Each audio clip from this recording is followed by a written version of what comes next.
It's in the NPR room. It just started. Okay. Hello. Hello, how are you? Good. We just ran around through like 10 different computers trying to I'm set up. so sorry. You're good. Hi, Michelle. I like your background. Thank you. All right, we'll give people a minute or two to hop on. How's it going over there? It's good. It's still like, you know, now we're doing this big push to a bunch of Texas shelters were impacted really badly, you know. And so we're doing this huge transport push and trying to get 1,000 animals out of these shelters over the next couple of weeks. So yeah, I reached out to Claire, who said she was gonna, or not Claire, Faith, who was gonna get me in contact with Bobby, so we can. I have some ideas on how to help. awesome. Yeah. That's awesome. And I'm realizing we never talked. That's okay. So sorry. And then the next week, that's when the storm hit. So I understand. It's been like such a wild year. I don't even know. Yeah. Another wild year it's going to be. I know. I can't believe it's already been a year since AMPA, I guess, is like coming up this weekend since we were all in Boston. That's so weird.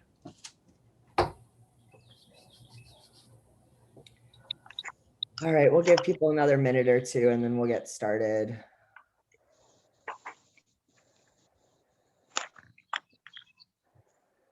Hi, Kelly. How are you? I'm good. Good. Yeah, I'm good. I'm excited about today. Mm-hmm.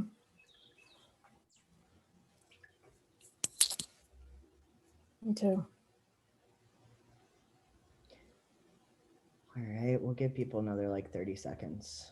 Hi, Michelle. Other Michelle. I'll speak for the both of us. Are there more than?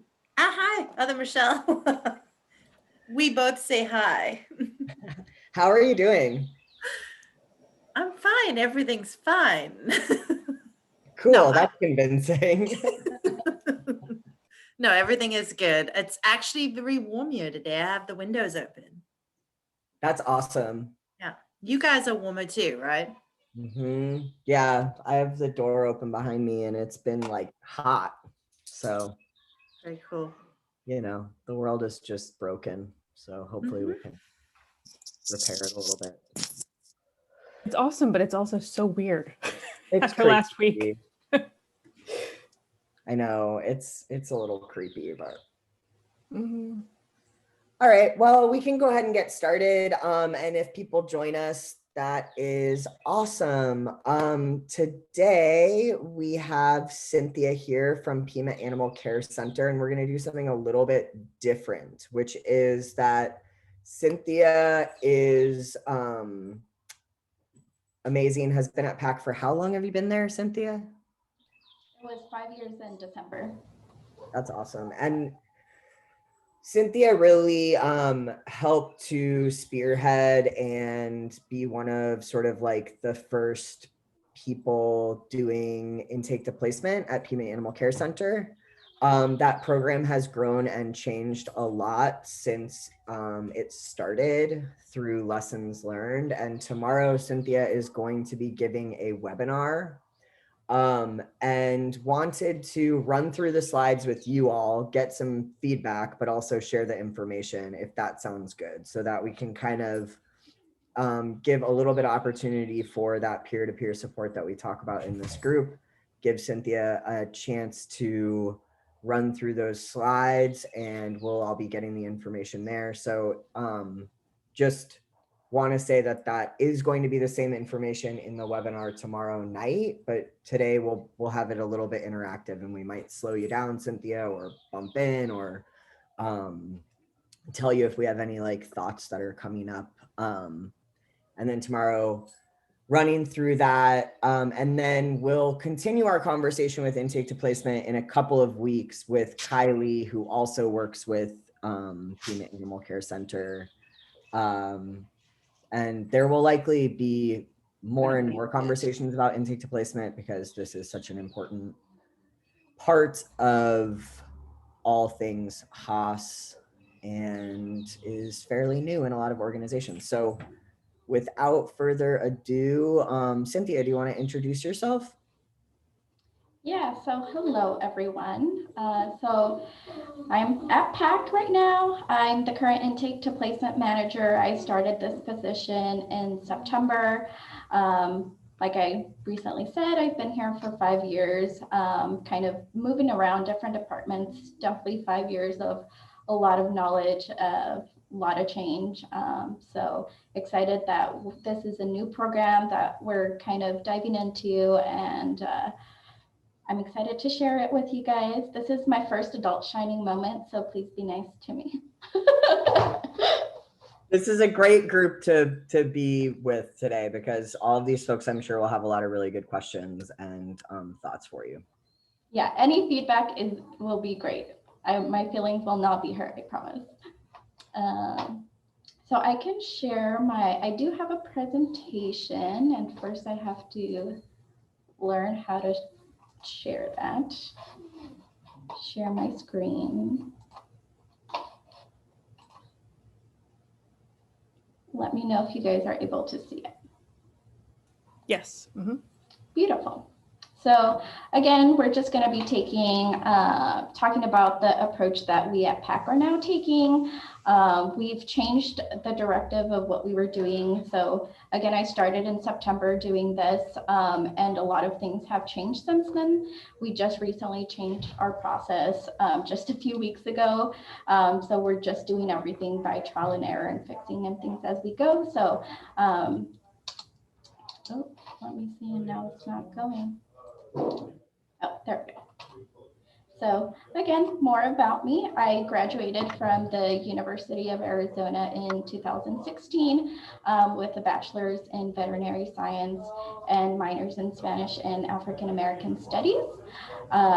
In my senior year in 2015, I actually started as a regular technician, animal care tech here at PACC, where I mostly did spay-neuter department, but also helped in triage from time to time. After that, I was lucky enough to serve as a foster coordinator in 2017, where I was initially hired to be focused on adult cats, but then kind of transitioned into a second medical and neonatal foster coordinator. And then just as of recently, again, September, I took this wonderful position to take on the intake to placement program at PACC. So a little bit about PACC for people that aren't familiar with who we are. We are located in Tucson, Arizona. We were originally built in 1968. We are a municipal shelter for all of Pima County. Pima County is spread over 9,000 square miles, and we do serve 4 jurisdictions, which is City of Tucson, Oro Valley, City of South Tucson, and the PSCICONT tribe. We're the second largest county in Arizona, and I learned yesterday that we're the 5th largest in the whole nation. So our usual average intake is about 16,000, but last year we did see a decrease of that because of COVID.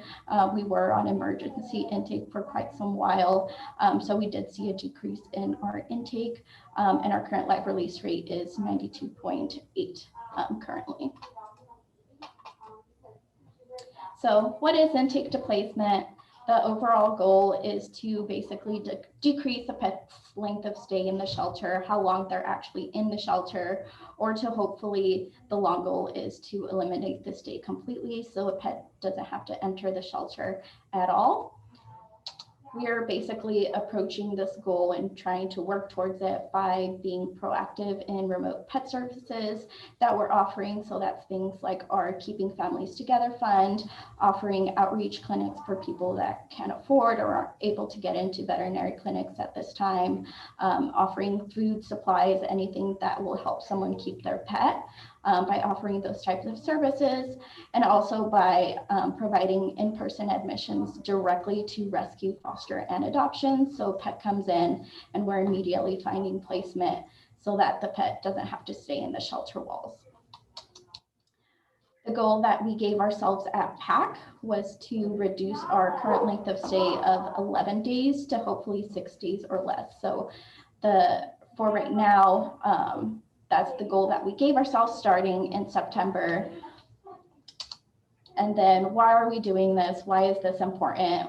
We're all kind of aware that animals that spend a lot of time in shelter are more prone to shelter-borne illnesses. They are most likely going to decline behaviorally. So by removing by removing the time a pet has to stay in the shelter, or even avoiding the shelter completely, increases the safety of that pet in the community, increases their overall health of that pet. And then it also leaves room for resources that for pets that are coming in that need emergency help. So those are all of our hit by cars, pets that are injured, all of those emergency cases. We then have all the resources and more staff to allocate to those types of pets. So before I started as the intake to placement manager, PACC already had some essential programs in place that kind of helped us immediately implement intake to placement and continue to do that up until today. So that's includes our pet support center. So they basically are our first line of defense.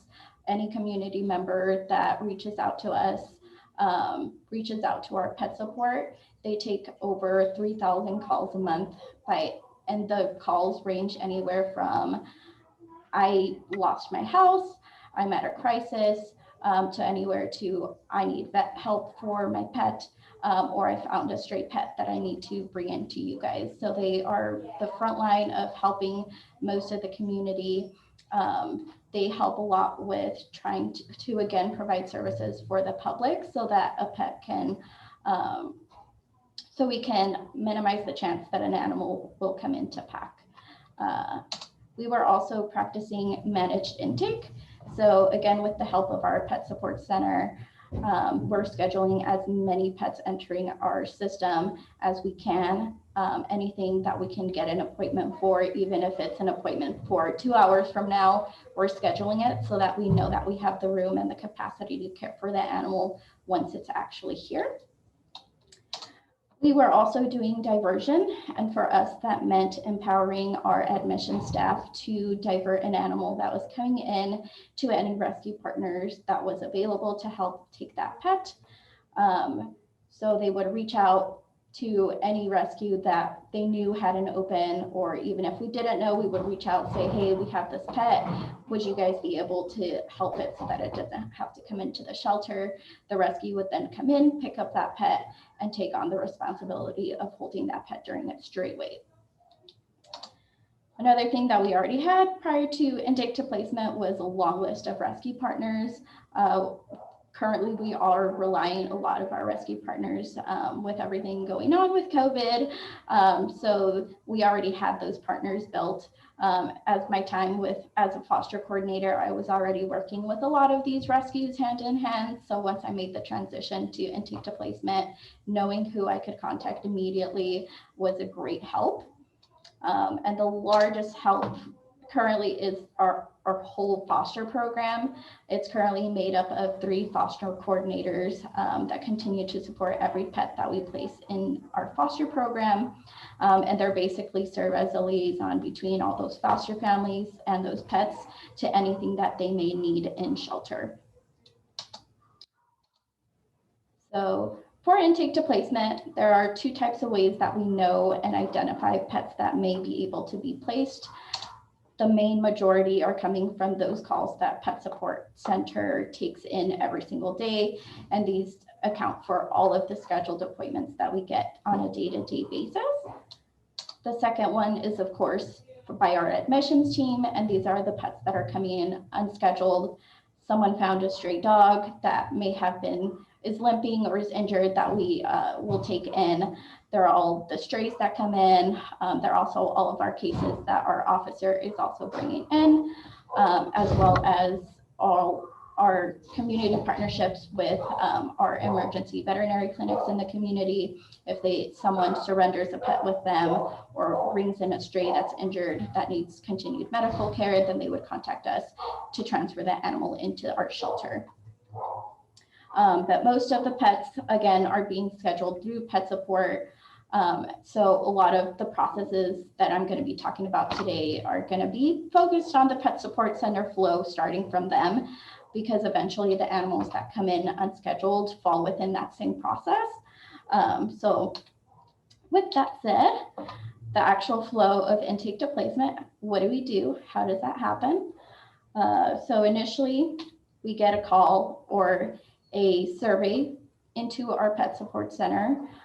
So people can contact us one of two ways.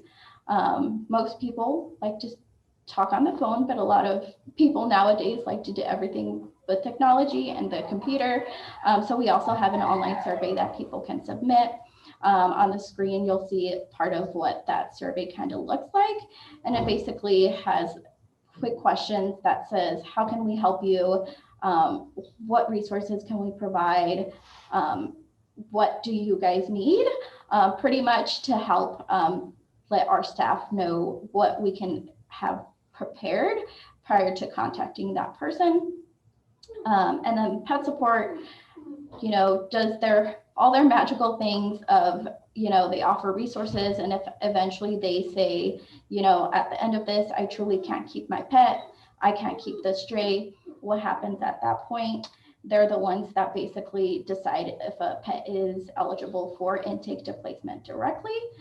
There are very few cases that are not eligible for intake to placement, and those are a lot of the pets that are just medically unstable and need to come into the clinic, or dogs that have to come in for a 10-day quarantine.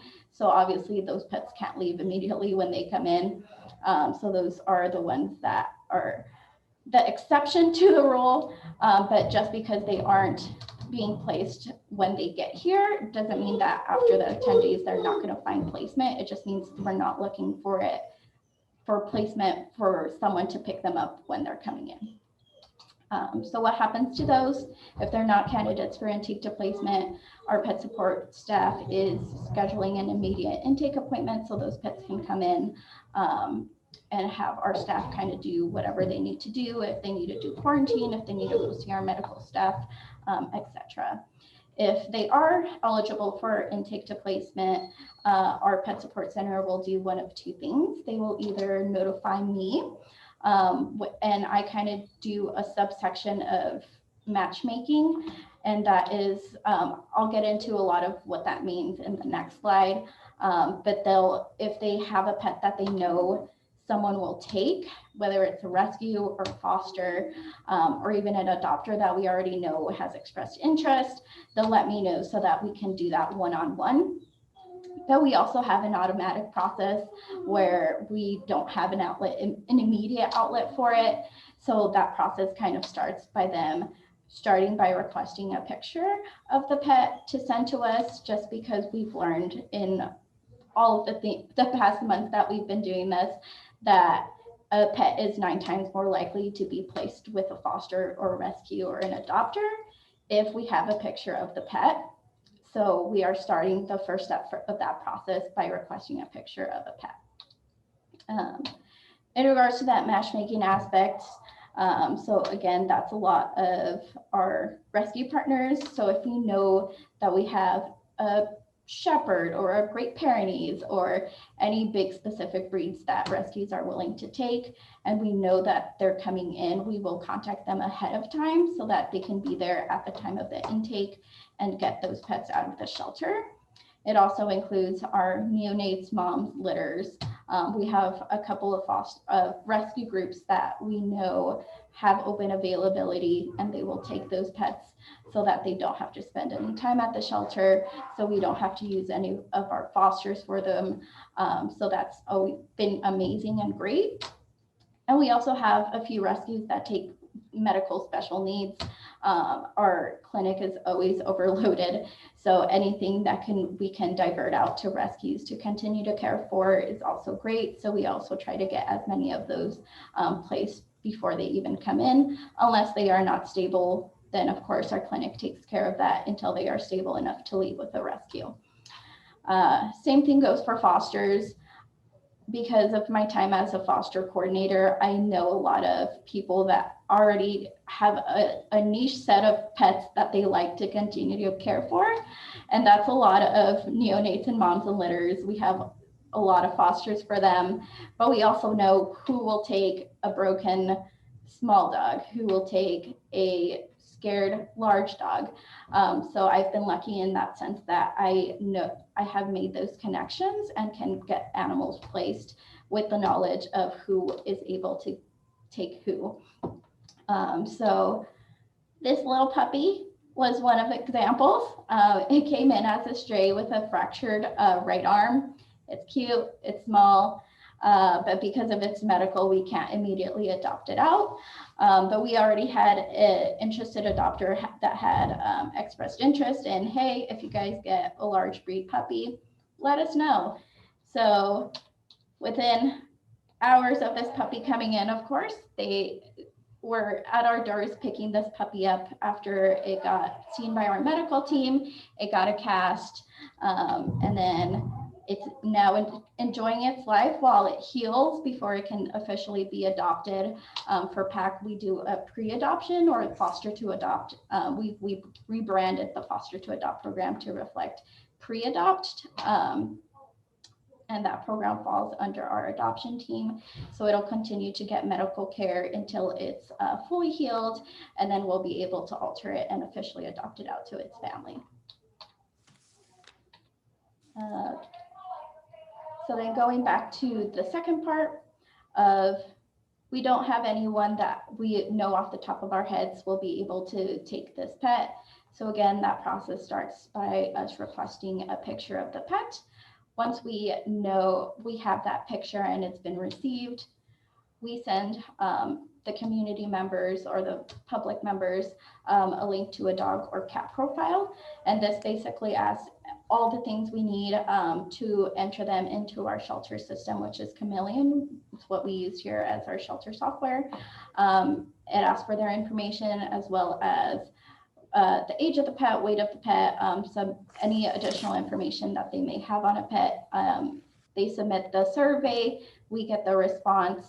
Once we get those responses, we upload that information into Chameleon.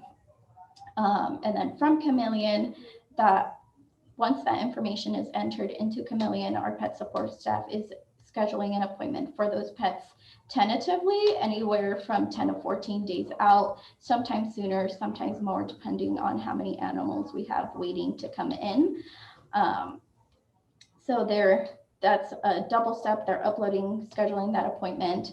And then at this step, they're also tagging with the pets that are eligible for intake to placement. So they're tagging them in Chameleon. And then there's this magical little app called Zapier that we invested in, which basically takes all the pets that we've tagged in Chameleon by our pet support center and automatically updates to our Trello board. And then once they're on the Trello board, this is what our magical Trello board looks like. So it takes all the information that we've already uploaded into Chameleon. So that's the picture, that's the survey, that response that we've had. And then we also have volunteers on the back end doing tagging them. So on the left-hand side, the first list that we have is board intro. So that basically goes over how to use the board, what to do if you're interested in the pet. We also have dog, cat, children, and home alone scores, which we kind of made up, but it basically is a compatibility scores of how they do with cats, dogs, children, and or how they do at home alone, depending on the information that a person has given us. They're also labeled any special skills or interests, if we know that they're crate trained, if we know that they're kennel broken, if they're part of any special programs that are ran by our volunteers, they'll also be tagged for that. If they have any known medical, so if an owner tells us, yeah, my dog's diabetic, they'll also be tagged for that, just so that everyone that's viewing an animal's card knows anything that we also know. So once they click on a card, this is what it basically looks like. So it basically gives the animal ID, which we use as each pet's identifying number for anyone to look up. It also gives either their intake date or the date that the pet is scheduled to come in. It gives people the option to view any medical and behavior notes that we have on a pet. So the behavior notes also includes that survey response that people have already submitted. So they have the option to view that as well. And again, those labels are there. So for the example, this dog, we put that we know that it's kennel broken. So this is a dog that was brought in, didn't have an appointment, but we've already learned that the dog is kennel broken. We know that it's scheduled to have a mass removal by our surgery team, and it is a high energy dog from what we've learned here in the shelter. We also have the scores. So that's basically what people see on their end. And then once they click open the score guide, this is what it basically looks like. So it scores them 1 through 5, again, on the information that we know or were given. So how well they would do living with other dogs, cats, or if we don't know that information, that the score guide would be blank. And then what happens, so the board is visible to any foster adopters and rescues that are seeing which pets are coming in or are currently at PACC within the first 72 hours. Once someone says, hey, I want to take that pet from you, what happens then? They're all instructed to email myself. I made a secret mailbox for myself so that any emails can go here. It's also monitored by a couple other people for my days off, but they're instructed to email pac.placement@puma.gov if they're interested in a serum pet. Once they've expressed that interest, we work with them to coordinate pickup with the appointment that's either already scheduled, or if the pet has already arrived here, we'll tell them soonest available time that they can be there to pick up that pet.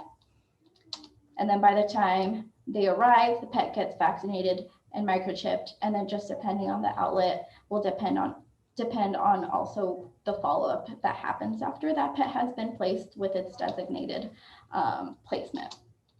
So what happens once they've been placed? If it's an adopter that we found placement for, then that pet will serve out its trade time. If no owner is found, then the pet will be spayed and neutered. We'll finalize the adoption for those folks, and then we'll say goodbye to that pet unless there's any outstanding medical that our clinic is taking care of. If it's a rescue, we just say goodbye pet. Our rescues then continue to care for that pet, alter the pet, and then are responsible for adopting that pet out. And then if they go to foster, again, we have a wonderful foster team. They continue to support and follow that pet during the foster period. They'll get that animal spayed and neutered, and then we'll offer adoption support for the families, help market the pets in foster for adoption, and then eventually adopt them out from foster. And then worst case scenario, what happens to a pet that receives no interest? Well, most of the time, they're already scheduled for admissions, so they'll come in and then we'll fall from different categories on the Trello board, from either in the community to the different section of pets at PACC. So they'll still continue to be on the Trello board for an additional 72 hours. All the pets that are coming in unscheduled will also fall within the same list, and they'll show up on the Trello board for 72 hours. And then after that time frame, if there still is no available fosters that we know, if we don't have any rescues that are available to take that pet and no adoption inquiries, what happens then? Well, we still have an adoption department at PACC.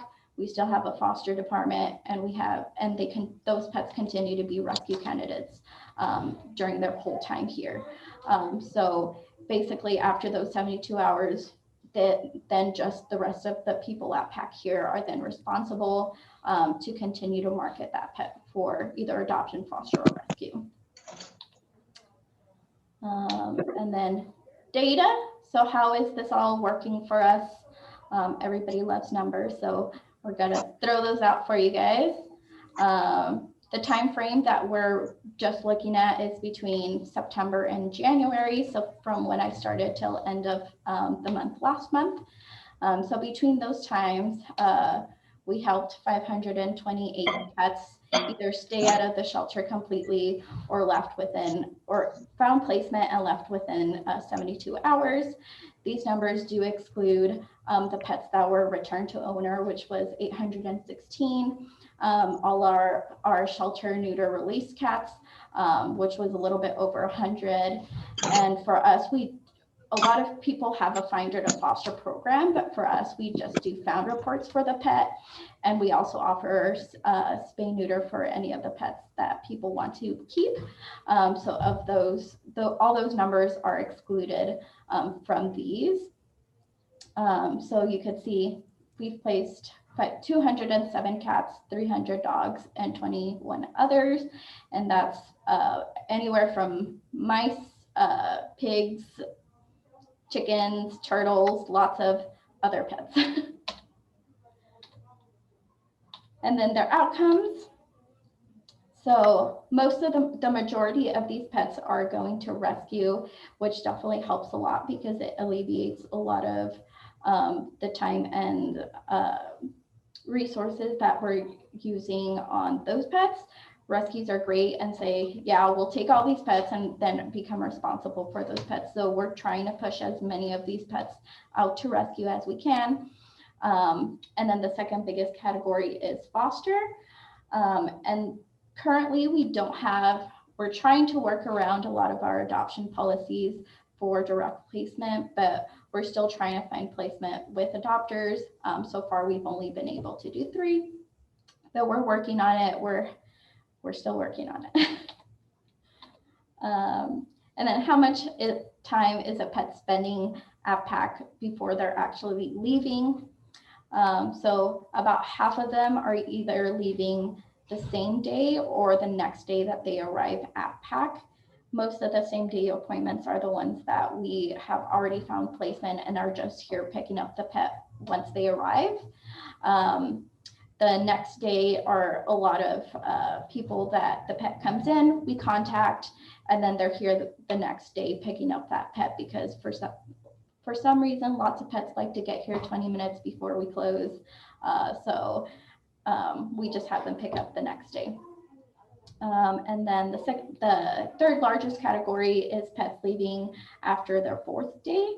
And that's noting that our straight time is actually 3 days. So a lot of the pets that find placement serve their straight time at PACC and then leave. For rescues or fosters that are within Pima County, they are able to take a pet within that 3-day period. But a lot of the pets that are leaving after their straight time are actually leaving out of county. So because they're still on a stray weight, the pet is not legally ours. They just serve their stray weight and then rescue comes and picks them up after their straight time. We also have some additional holds that are also taking into account how long a pet is here. So we do have owner holds. So if a pet comes in microchipped or with an identification tag, or some indication that that pet is owned and has an owner, we hold that pet for 5 days.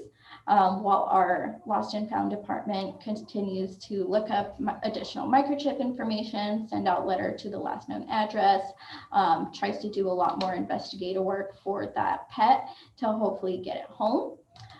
We also are placing pets after rabies quarantine. So if they come in with a bite, our rabies quarantine is 10 consecutive days from the date of the bite. So we also have fosters and rescues coming for those pets after they've served that 10 days quarantine at PACC.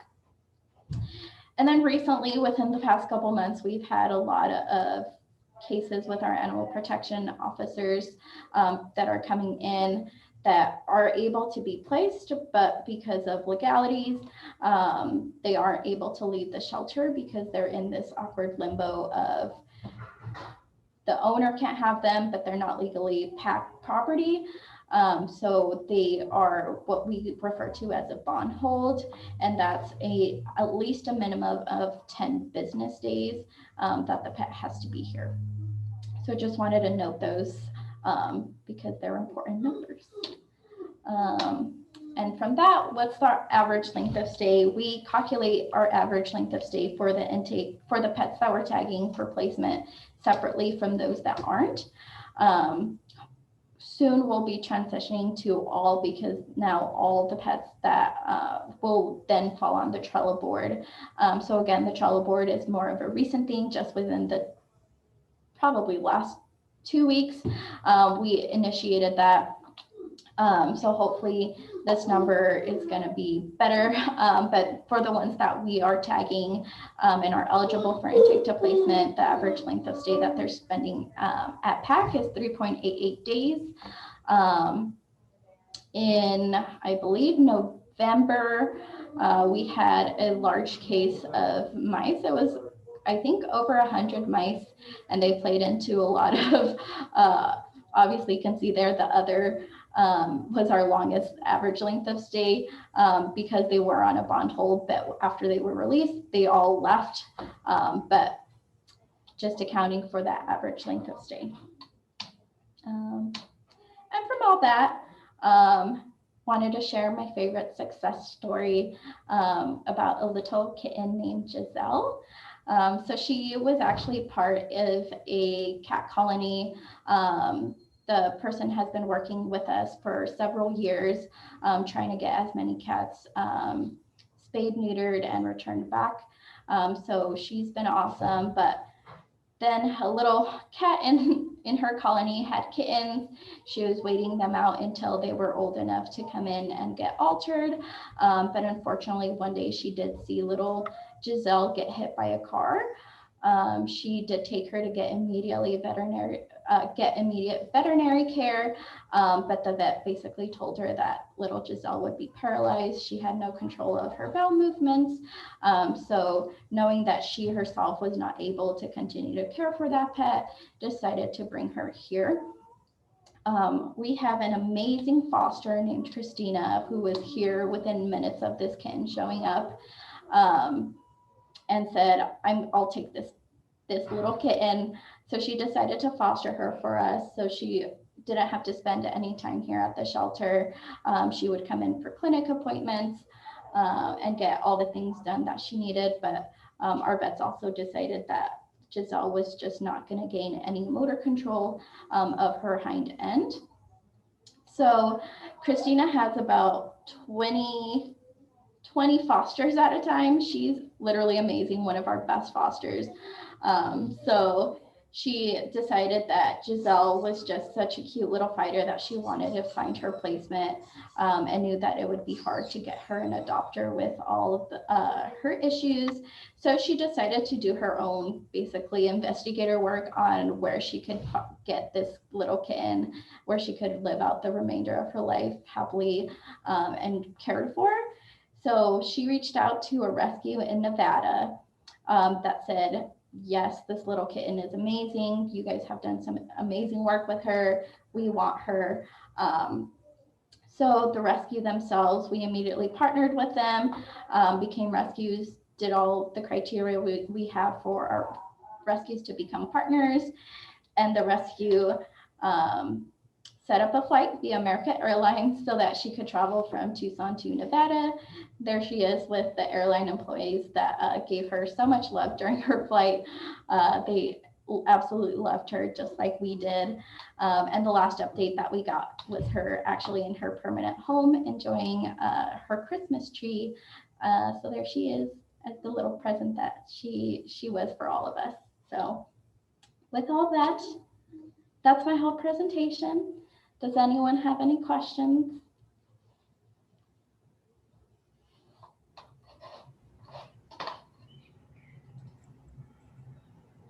I'll jump in. Hey, good job. Hello. I enjoyed that. Hey, thanks. I was just kind of typing away and taking notes. When you are collecting all your surveys and you say you transcribe them into Chameleon, is that an auto upload or is somebody actually doing it manually? Or Oh, are there? Right.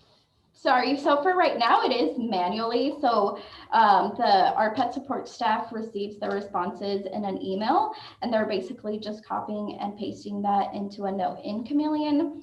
What we're hoping to do, which is the steps for this is kind of in the works right now, is we'll then be able to just forward that email to a certain mailbox and that mailbox will upload that information to Chameleon for us. But the IT version of that is still in the works. Our IT kind of takes forever. So that's still in the works. And yeah, I understand that process for sure. And then, oh man, never mind. This is just my life, right? I have something and then I forget, but I'll let somebody else go and then I will tag you again if I remember it. Okay. I did have a quick question, if that's okay. Yeah. First of all, you did amazing. That was a great presentation. Really, really Thank good. I was just curious with the surveys that you're sending out. They're beautiful. I love them. I'm just wondering, are you getting a lot or any people that struggle responding to them because they don't have access to a computer or a smartphone, or has that not really been a challenge for you guys? So far it hasn't, but because the process previous to actually us rolling those surveys out before, it was people calling into pet support staff, just asking the questions directly to them. So the ones that we aren't able to access a computer but are still calling in, we just ask them the questions and fill it out while we're on call with them. Awesome. Thank you.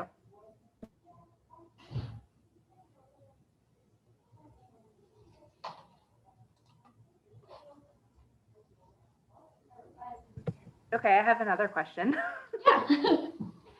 Do you have, is your community kind of accustomed to calling ahead of time to schedule appointments, or do you still have a lot of people showing up wanting to like same day leave their animals with you? And how do you handle those if you do have a lot of them? Yeah, so our appointment based, we started those even before COVID, but COVID kind of re-ingrained that people should call us ahead of time to at least give us a heads up. We still do have the occasional people that just come in and say, yeah, I can't take care of my pet anymore. I need to surrender it now. And then it just depends on the situation. It's all kind of a case by case. If the person is able to hold on to the pet for a day or two until we can actually get them in for an appointment, then we'll schedule an appointment. But if it's more of an emergency or people just not willing to work with us, then we will take in those pets. Awesome, thank you.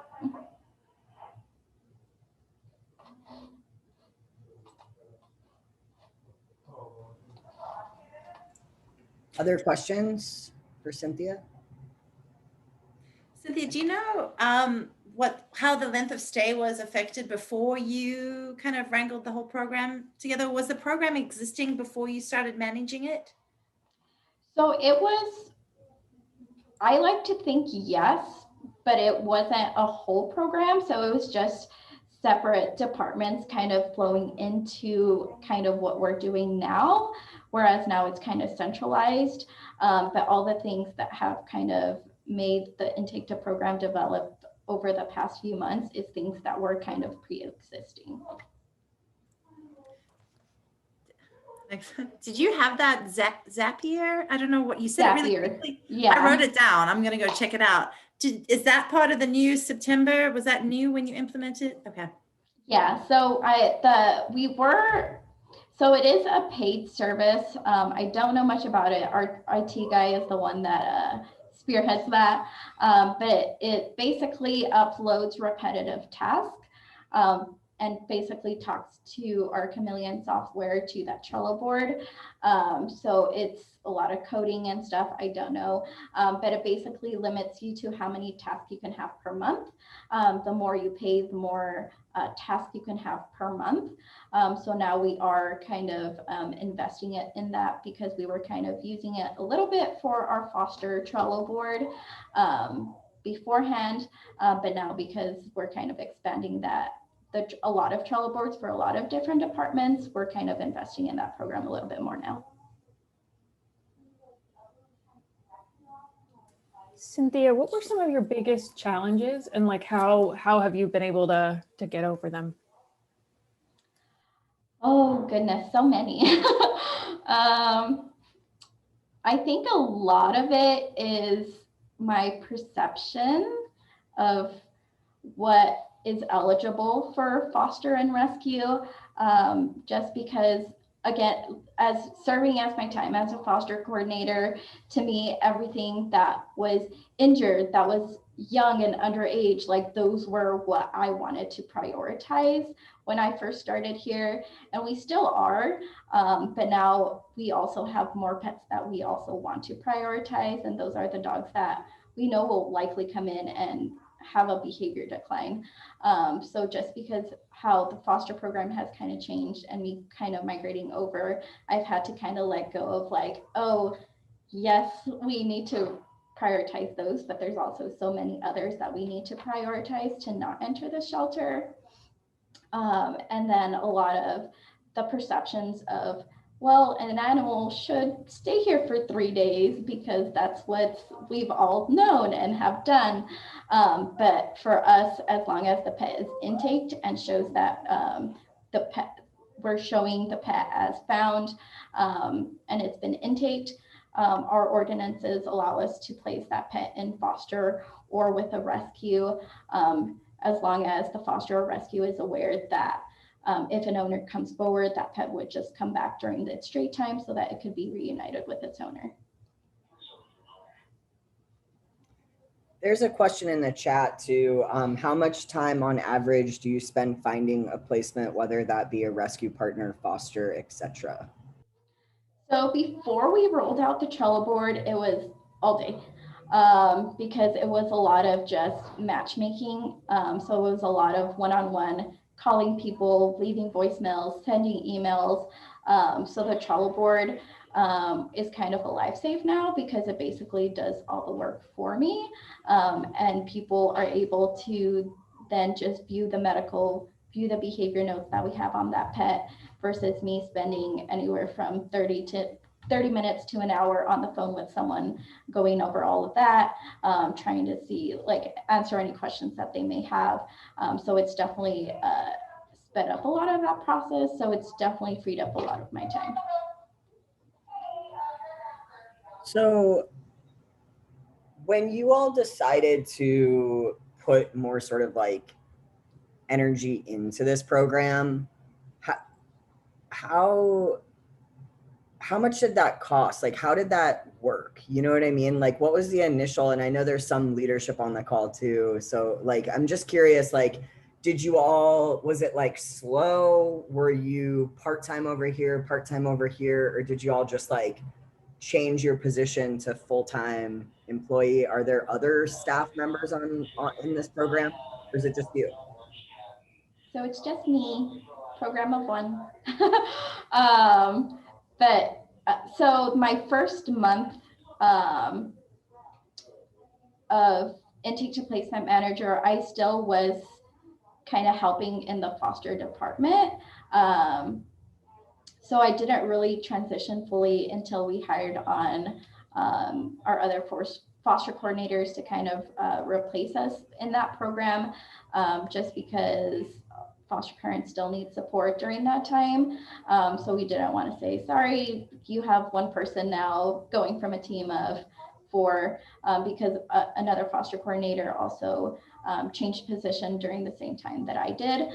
So we both kind of served as foster coordinators, kind of doing both within, I would say, the first month of us transitioning over. And would you recommend, because you knew about foster placement and all of this, like, is this a good sort of upward trajectory for foster coordinators, do you think? I think so. I again am so lucky that I did serve as a foster coordinator and also helped within rescue, because I already had all those connections, versus I feel like if I had just started without those connections, it definitely would have been a lot slower for us to get to where we're at. So I think definitely at least having a foster program and a rescue program in place already definitely expedited a lot of what we're doing. Yeah, I want to point out that Cynthia is being extremely modest. She has like rocked this program, and she's right. She's a staff of 1, but with all the background that she has, she took that and ran. And you know, Danielle and I oversee the program at some manner and point, but Danielle and I haven't done anything to help her in the fact of like she has like came up with a problem solving. She has trial and error. She'll run things by us and we say follow your gut, follow what you think you need to do, and basically this program is gonna be followed by shelters, you know, across. And she's done a great job, and she doesn't take credit for that, and she should. Thanks. How many animals, you might have covered this in your presentation, there's like so much information in there, but how many animals have gone through this program? Like, how many animals do you think have been through the program in the last 10 months or whatever it's been? So it's 5. So within that 6 months, the ones that we decided to say this one is eligible for placement and identified that they're candidates for placement is the 528. Because again, the past 6 months, it was more of like, this is the one I'm going to take. Let's find placement for it before it comes in, or it's just arrived. Let's find placement for that pet. Versus the trial board now, we're kind of expanding that to now every animal that is having an appointment and walking in through our doors and is able to leave. Now we're changing that to all the pets. But I don't have data on that because we just switched to the trial board. So hopefully we can let you know how that goes. For sure. Are there other questions? I have like a million questions, but I want to make sure other people get their questions. I have something just because kind of anticipating it here. What kind of pushback did you get from stakeholders and how did you navigate through that? I mean, I don't think I really ran into any pushback. I think, again, it was because we already were doing a lot of this in a lot of smaller senses before I started in this position. So like the diversion aspect is an aspect that I've kind of gained under the program. We were already placing pets in foster. So our community is kind of not really surprised. We're just kind of then expediting those placement options. So as of now, I haven't at least heard of any pushback. So our community has been pretty flexible and understanding of like all the changes that we've needed to make. And I think a lot of changes with COVID have also helped a lot of people become more flexible because the world is ever changing and people also have to change with that change.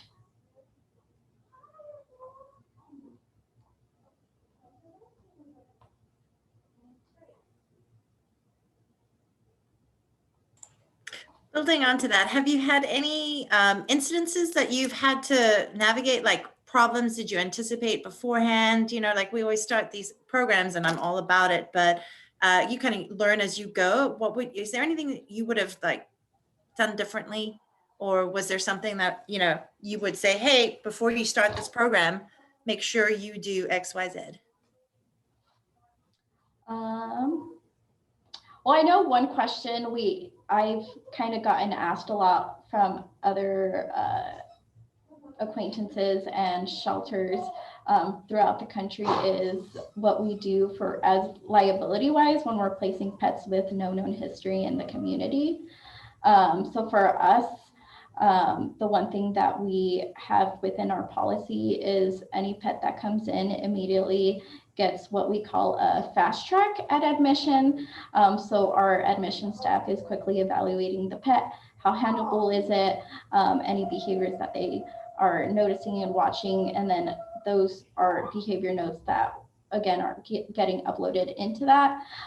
So if a pet never has a true evaluation, which for us is a evaluation in playgroup with other dogs, or an additional evaluation by our cat staff, we already have notes on that pet so that when it ends its stray time and becomes a candidate for adoption, we already have notes on that pet to say that it's going to be a regular adoption because it doesn't have any medical, doesn't have any known behavior that we know of or that we've observed, or you know, it's going to have to be a special needs adoption because person that brought it in says it door dashes out the door, so people have to know that.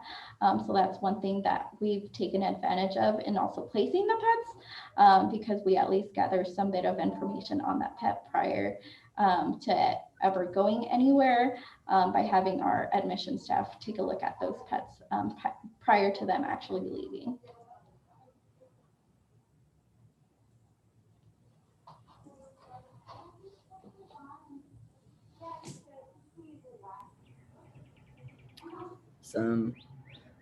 Any final thoughts for us, Cynthia, before we close for the week? I think that's it. I appreciate everyone hearing me out. I really appreciate it. I was a lot more calm than I thought I actually was gonna. I was like, oh no, I'm gonna have a freak out and cry in the middle of this presentation. But I really appreciate you guys spending the time with me during this past hour. It really was great.